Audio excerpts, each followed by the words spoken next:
барномаи ахборро идома медиҳем.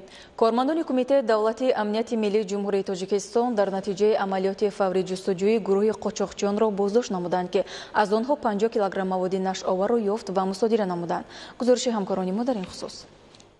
моҳи апрели соли 2019 дар натиҷаи гузарондани амалиёти оперативи ҷустуҷӯӣ аз тарафи кормандони Кумитаи давлатии амнияти миллии Ҷумҳурии Тоҷикистон 5 нафар аъзои гурӯҳи муташаккили ҷиноятии Наша Ҷаллоб, Воҳидов Масрур Буриевич, соли таваллудаш 1975, Зода ва истиқоматкунандаи шаҳри Бухтар, Холматов Фурқатҷон Маҳмадвалиевич, соли таваллудаш 1980, Зода ва истиқоматкунандаи шаҳри Бухтар, Эмомов Нурулло Почохонович, соли таваллудаш 1987, Зода ва истиқоматкунандаи шаҳри Леваканд, Анваров Раҳмоналӣ Юлдошалиевич, соли таваллудаш 1989, Зода ва истиқоматкунандаи ноҳияи Кушонёни вилояти Хатлон ва Аслонов Дилшод Юсупович, соли таваллудаш 1984, Зода ва истиқоматкунандаи шаҳри Душанбе боздошт гардида, аз онҳо ба миқдори махсусан калон 50 килограмм маводи мухаддир дарёфт ва мусодира карда шуд.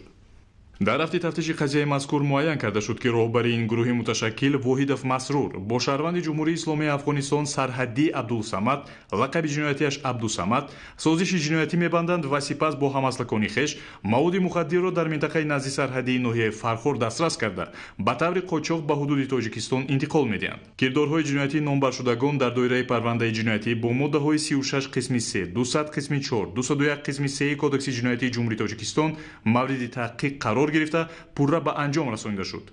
бо ҳукми суди ноҳияи Исмоили Сомонии шаҳри Душанбе азоёни гурӯҳи муташаккили ҷиноятӣ ҳар яке ба муҳлати аз 8 то 18 солӣ аз озодӣ маҳрум карда шуданд.